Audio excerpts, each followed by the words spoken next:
Bonjour à tous et bienvenue autour de cette grande table du vendredi. Helléniste de renom et historien du temps présent. À partir de 12h55, François Doss dessine le portrait pour vous d'un intellectuel engagé en quête de vérité, Pierre Vidal-Naquet, à l'occasion de la publication de son ample biographie, celle qu'il consacre à cette figure de la vie intellectuelle et qui paraît à la découverte. Mais d'abord, Agnieszka Holland, Dire vrai, près de 30 ans après Europa, Golden Globe du meilleur film étranger, elle vient de présenter son nouveau long, Charlatan, hors compétition à la Berlinale et poursuit une carrière internationale avec L'ombre de Staline qui sort en salle mercredi en France. Agnieszka Holland est notre invitée à écouter tout de suite sur France Culture ou plus tard, si vous le souhaitez, sur franceculture.fr.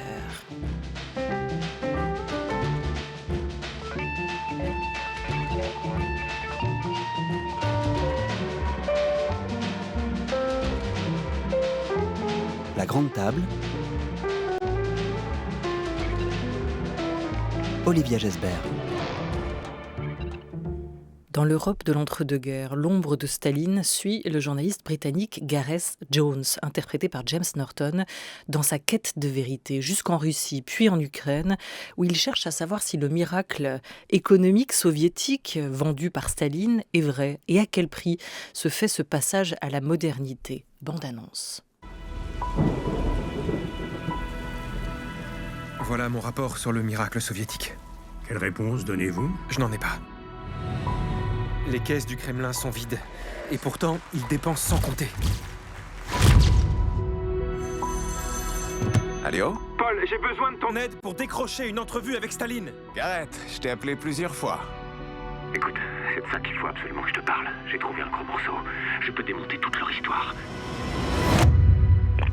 Paul ? Paul Kleb est mort, tué par des voleurs il y a 3 jours. Que voulez-vous ? Ce dont personne n'ose parler. J'ai vu le corps, 4 balles dans le dos. Et vous refusez de croire à un vol. Sur quoi travaillait-il ? L'Ukraine. Le trésor de Staline. Bonjour Agnieszka Holland. Bonjour. Merci d'être avec nous. Pourquoi vous avez accepté ce scénario de l'américaine Andrea Chalupa ? Qu'est-ce qui vous a convaincu ? D'abord, quand je connaissais le sujet, j'ai hésité un peu parce que quand j'ai fait 3 films sur l'Holocauste, je me suis dit que j'ai passé assez de ma vie avec les horreurs du XXe siècle.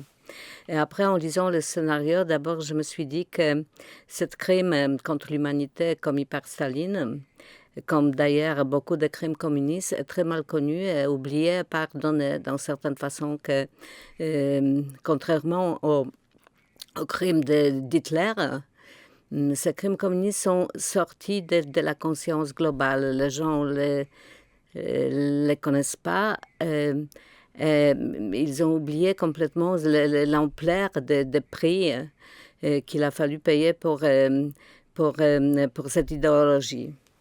Et je pense que d'abord, c'est très injuste à propos des victimes de ce crime. Dans la grande famine en Ukraine, on parle de 4 à 9 millions de morts. On ne sait pas combien ils étaient. Et après, je pense que c'est aussi dangereux pour le présent et pour l'avenir, que si on ne tire pas des leçons des passés, on risque de les répéter. Et après, le personnage de Gareth m'a fascinée parce que je suis fascinée depuis longtemps par les personnages qui choisissent courageusement le bien, au prix de sa vie souvent.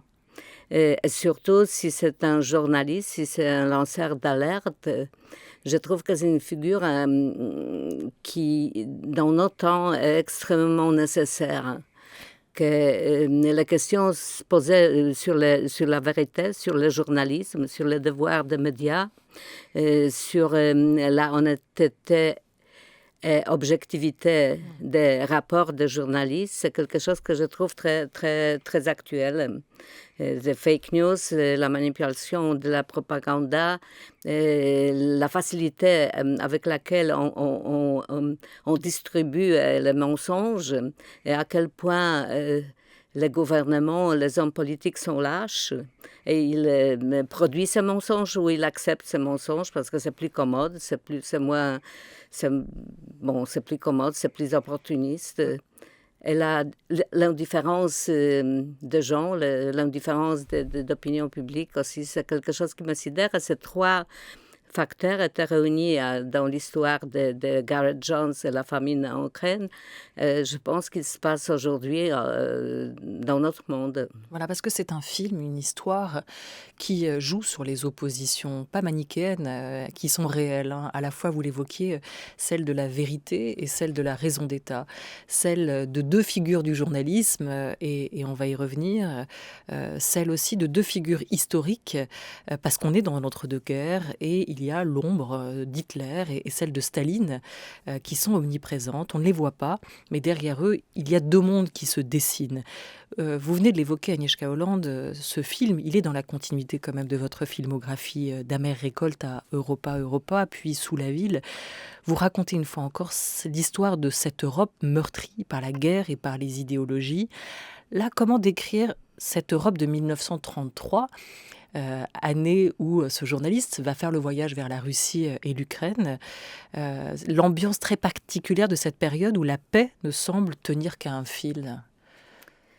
Il faut voir le contexte, ça veut dire les années 30, le début des années 30. C'est d'abord seulement une douzaine d'années après la Grande Guerre, qui a totalement bousculé l'Europe, surtout, qu'elle a montré aussi que le capitalisme donne pas la réponse à grandes questions de la modernité. Et la crise économique dans les années 20 a renforcé ces sentiments. Et voilà, il y a des réponses à cette angoisse, à cette désillusion. D'abord, c'est Hitler. La première réponse, c'est d'essayer de faire que rien ne s'était passé. C'était la stratégie de démocratie occidentale. Après, il y a Hitler, avec cette idéologie d'inclusion, où seulement l'Allemagne compte, seulement la race aryenne compte.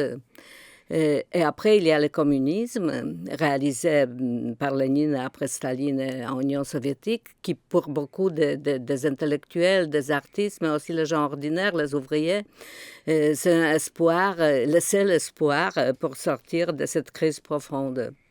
Et pour accepter la vérité de ce communisme, on se fait aveugle aux informations venant de là-bas, qu'en vérité, ce n'est pas un paradis et que ce ne sont pas les lendemains qui chantent.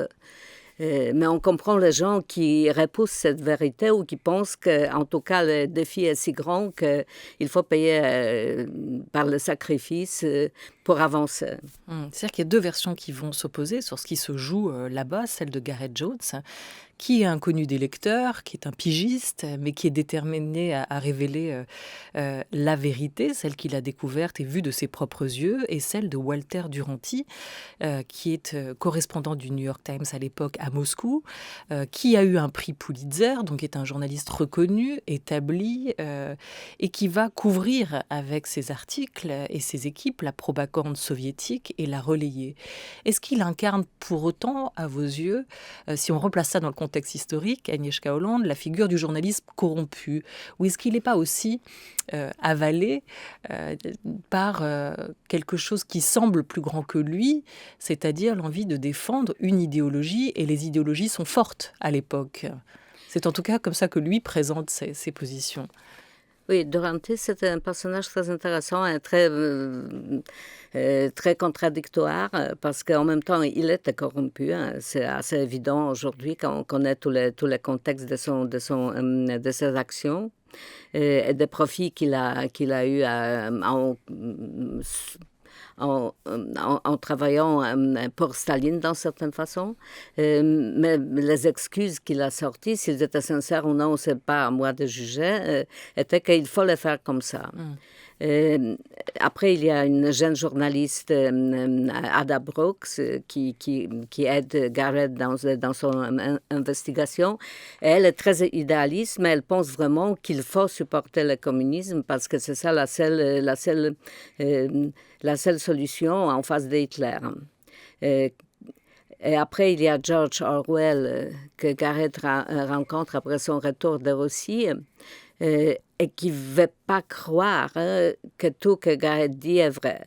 Ça veut dire qu'il y a trois réactions en face de la réaction de Garrett qui est très, très simple. Ça veut dire il n'entre pas dans la philosophie politologique. Il dit le journaliste, c'est une profession noble où le seul devoir, c'est rapporter les faits comme ils sont, peu importe l'agenda politique ou idéologique. Je pense que c'est la question que beaucoup de journalistes aujourd'hui se posent dans les pays si fracturés, si polarisés, comme par exemple les États-Unis ou la Pologne ou le Royaume-Uni. Et beaucoup se demandent, comme vous et votre caméra d'ailleurs, qu'est-ce que j'aurais fait à ce moment-là? Est-ce que j'aurais été aveugle ou est-ce que j'aurais su ouvrir les yeux et avoir le courage de transmettre cette vérité-là, hein? Oui, voilà. Je me pose cette question aussi. C'est pour ça que vous faites des films. Et c'est pour ça que d'autres ont fait des livres. Vous évoquez George Orwell, figure qui est présente dans le film à travers celle de l'écrivain en ouverture, en fermeture. Il est en train d'écrire La ferme des animaux, livre paru en 1945. Cette fable qui permet aussi de raconter d'autres vérités. Pourquoi ce livre est le deuxième niveau de fiction dans votre film, Agnieszka Holland?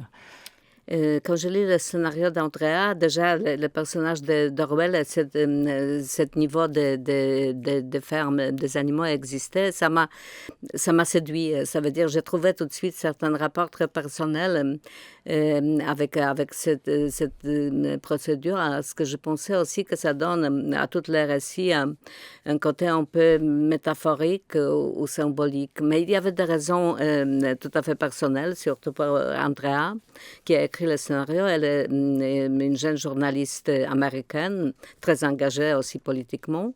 À cause de ça, de choisir Garrett comme le personnage principal était pour elle un choix très, très personnel et excitant. Mais elle est d'origine ukrainienne. Son grand-père est un des survivants de Holodomor, de cette grande famine, et aussi un des témoins principaux devant le Congrès américain qui a reconnu ce crime-là comme le crime contre l'humanité. Et son grand-père, qui lui a raconté beaucoup des histoires concernant le Holodomor, il était après la guerre dans un camp de personnes déplacées parce qu'il était pris en otage par les Allemands comme les soldats soviétiques.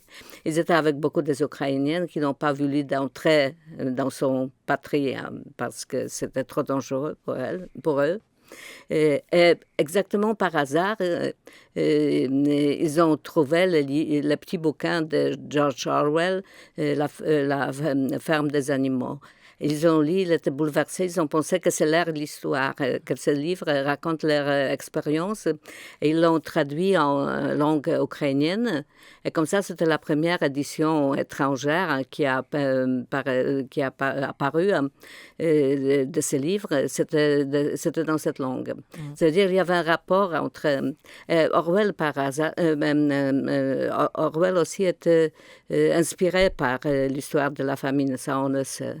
Oui, parce qu'on a parlé de la force aussi du journalisme comme révélateur de vérité, mais ça dit quelque chose aussi de la puissance et de la force de la fiction pour lutter contre les fausses informations et les mensonges, hein. On peut beaucoup faire à travers la fiction.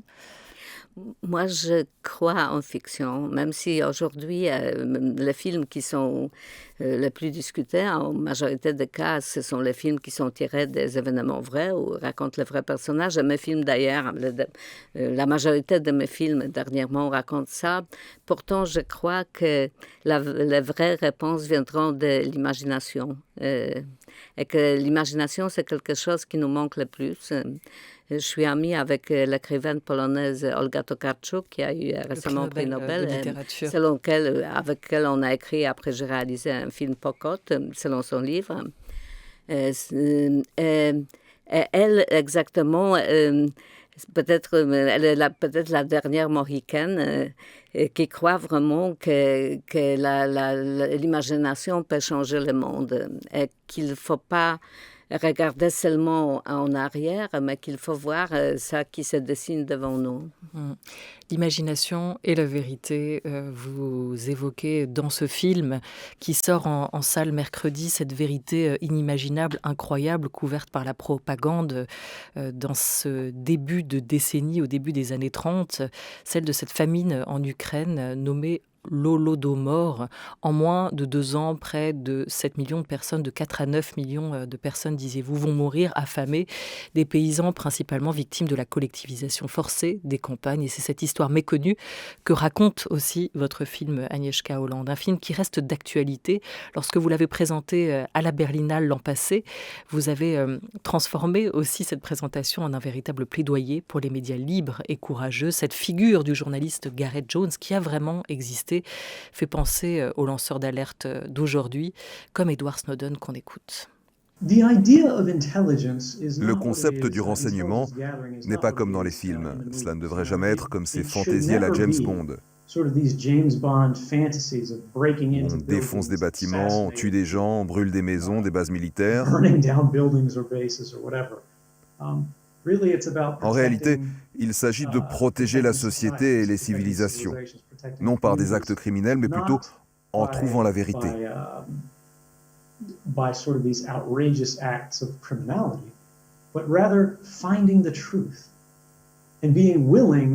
En exprimant cette vérité aux personnages les plus puissants de votre gouvernement, pour être sûr que leur politique soit en ligne avec les faits. La plus grande tragédie après le 11 septembre, c'est que les politiques de notre gouvernement ont divorcé des faits.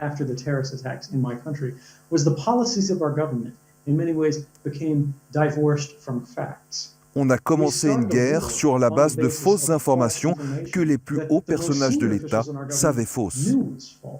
Voilà le témoignage d'Edward Snowden en 2015 à la radio-télévision suisse, à la RTS. Je ne sais pas si c'est un hasard, mais il y a une ressemblance entre votre acteur James Norton, celui qui incarne Gareth Jones, et Edward Snowden. Au-delà de ça, que se passe-t-il, et c'est ce qu'évoque Edward Snowden dans ce témoignage, quand les politiques divorcent avec les faits? Dans quel monde risquons-nous de basculer? On vit ça maintenant à grande échelle. Parce que il y a tellement de défis, et tellement de dangers, tellement des angoisses dans la modernité. Les gens ne savent pas comment vivre avec, comment accepter ce changement, comment les approprier. Ils sont vraiment très angoissés. Cette angoisse fait monter aussi les agressivités et la haine. Et celles qui disent qu'ils possèdent la réponse, ce sont les dirigeants populistes. Et leur réponse, c'est un mensonge. Mais c'est un mensonge qui calme les gens parce que ça dit on s'occupe de vous, il faut se protéger, il faut construire les murs autour. Nous sommes les plus importants, le reste, on s'en fout. Bien sûr, je simplifie. Et maintenant, on est confronté encore en même temps, on a les deux grandes catastrophes. C'est le virus d'abord, qui pour l'instant n'a pas réveillé les vagues de la solidarité, le contraire, même au sein de l'Union européenne. Vous trouvez? Oui. Il faut écouter les Italiens qui sont extrêmement déçus parce que tous les plaidoirs qu'ils ont fait au début de la grande crise d'être aidés avec le matériel étaient refusés par l'Union européenne et par les pays comme la France ou l'Allemagne. C'est la Chine finalement qui les a envoyé les masques maintenant. Et on voit en même temps la crise des réfugiés, la nouvelle crise à la frontière turco-grecque. Et on voit aussi que l'Europe, la seule angoisse de l'Europe, c'est de le dépousser de nos frontières. C'est pas de trouver la solution qui pourra aider ces gens qui sont en train de mourir ou qui sont dans des conditions totalement inacceptables, inhumaines. Et je me demande si le virus se répand là-bas, qu'est-ce que va se passer avec cette population dans le camp des réfugiés, tout ça. Ça veut dire, on n'a rien appris, à vrai dire, de l'histoire. On a je fais le film qui raconte certains moments de l'histoire en espérant que ça va réveiller certaine empathie, que ça fait réfléchir. Mais en même temps, on voit bien que les événements, que les vaccins qui étaient faits par le grand totalitarisme des XXe siècle, des premières parties du XXe siècle surtout, que cette vaccination s'est évaporée. La réalisatrice cinéaste polonaise Agnieszka Holland est notre invitée jusqu'à 12h30 à l'occasion de la sortie en salle de son film L'ombre de Staline. France Culture. La grande table. Olivia Gesbert. Agnieszka Holland, vous êtes polonaise d'un pays voisin, pas très lointain de l'Ukraine, où se situe une grande partie de l'action, entre guillemets, de votre film, L'ombre de Staline, d'un pays aussi qui a connu l'influence soviétique puis russe pas très loin. Aujourd'hui, comment vous regardez la situation en Ukraine ? Est-ce qu'on est encore dans l'héritage de cette histoire-là, de celle que vous racontez dans votre film ? Oui, assurément. L'Ukraine maintenant est en train de se bâtir l'identité nationale parce que c'est quand même un pays qui était né il y a 30 ans. Depuis 5 ans, 6 ans, c'est la guerre. Ça veut dire cette guerre-là qui est à l'est d'Ukraine est très très présente dans des familles et dans les esprits des gens. Et cette guerre-là, ça veut dire la situation dans le Donbass ou dans les régions comme ça, c'est un peu les conséquences de la grande famine, parce que c'était dans ce territoire-là que le plus grand nombre de paysans ont péri pendant cette famine. Et les villages étaient vides, complètement vides. Ils étaient peuplés par Staline avec les migrants russes. Ça veut dire l'équilibre ethnique de la population a changé. Et maintenant, cette fracture qui existe en Ukraine, c'est à partir de la fracture qui était faite par la famine. À part de ça, bien sûr, il y a des séquelles très profondes dans la société, dans les familles, parce que la famine, en plus, on ne pouvait pas en parler. C'était quelque chose, c'était un trauma refoulé, pas travaillé vraiment. Et aujourd'hui, quand je rencontre quelqu'un d'Ukraine qui regarde mon film, il éclate tout de suite en larmes. Même les gens très très jeunes, ça veut dire ça va par les générations et ça ressort comme ça. Je suis fière que je le fais parce que je pense que pour les gens là-bas, c'est un film très très important. Et je pense que ça aussi montre à quel point ils étaient solitaires à l'époque et à quel point aussi ils sont solitaires aujourd'hui. Et sur l'influence de la Russie, on vient d'apprendre que le Parlement russe autoriserait à Vladimir Poutine la possibilité de refaire deux nouveaux mandats, ce qui l'amènerait au-delà des années 2030 à la présidence du pays. On continue à voir là-bas l'influence et l'importance d'avoir un homme fort dans ces pays. Ça vous inquiète ? Ça m'inquiète bien sûr. Hein. Ça m'inquiète bien sûr, mais...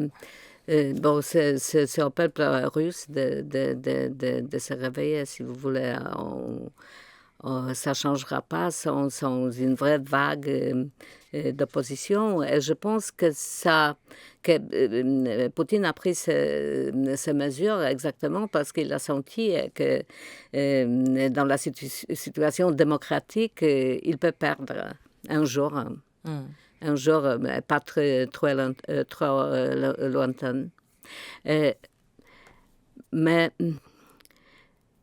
vous savez, moi je pense que cette situation-là se généralise. On voit les petits Poutines un peu partout. Regardez les Indes, regardez la Turquie, Brésil, Philippines. On n'est pas très loin de cette logique autoritaire dans les pays comme la Pologne ou l'Hongrie. On a comme les dirigeants du monde libre, soi-disant, Donald Trump. Il faut dire que ce virus-là est peut-être plus dangereux que le coronavirus qu'on vit maintenant. Voilà, et les États-Unis où vous vivez, une partie de votre temps, Agnieszka Holland, vous êtes l'une des scénaristes, notamment de House of Cards. Est-ce que Trump, pour vous, a des points communs avec un Frank Underwood dans cette série? Est-ce que ce président américain, qui est en lice, lui aussi, pour un nouveau mandat, est un personnage de fiction, voire même bien plus que cela? Oui, j'avais l'impression parce que exactement, j'ai fait 2 épisodes de House of Cards au moment des dernières élections américaines. Et c'était totalement surréaliste parce qu'on avait l'impression que le personnage de Frank Underwood est sorti de petit écran. Il est entré dans la réalité et il est élu à la Maison-Blanche. Et je me suis dit, si on n'est pas un tout petit peu responsable, si en montrant ces possibilités-là, on n'a pas ouvert par notre imagination exactement la porte de l'accepter quelqu'un comme ça dans la réalité, c'était très bizarre. Mais bon... peut-être on va inventer, à cause de ça maintenant, plusieurs personnages nobles, positifs, avec une imagination qui réunit et pas divise. Et peut-être, si on le montre au cinéma, ils aussi sortiront de l'écran pour vivre entre nous et peut-être diriger le pays un jour. On voit que l'époque pour vous aussi est inquiétante et fascinante à la fois et qu'on est dans un moment assez charnière. Où est-ce que vous, qui avez beaucoup voyagé, où est-ce que vous aimez vivre aujourd'hui? Où est-ce que vous vous sentez chez vous, Agnieszka Holland? C'est la Bretagne. Mais c'est à cause de ça que j'aime le paysage, j'aime les gens. J'ai une maison là-bas depuis 25 ans. C'est là où je trouve le refuge. Mais c'est un tout petit peu, bon, c'est un lieu solitaire aussi. Ça veut dire que je ne suis pas obligée de me battre là-bas. C'est peut-être une espèce d'asile paradisiaque qui n'est pas complètement réel. Mais je vis entre la Pologne, la France et les États-Unis, dans 2 de mes pays de ce triangle. Et les gouvernements sont plutôt difficiles pour moi à accepter. J'espère que la France ne tombera pas aussi dans cette piège populiste. Voilà, vous reprochez souvent à l'Europe de ne pas avoir réussi à protéger ses valeurs. Merci beaucoup à vous, Agnieszka Holland, d'être venue nous parler de ce film qui sort en salle, on croise les doigts, ce mercredi, L'ombre de Staline, que vous venez de réaliser sur un scénario de l'américaine Andrea Chalupa. Merci beaucoup à vous. Merci beaucoup. Le film aussi agréable à voir, il faut dire. C'est pas seulement les récits théorético-politiques. Je ne veux pas décourager les spectateurs. C'est une grande fiction et que vous menez tambour battant pendant 2 heures. On en perd presque parfois notre respiration. Merci beaucoup à vous.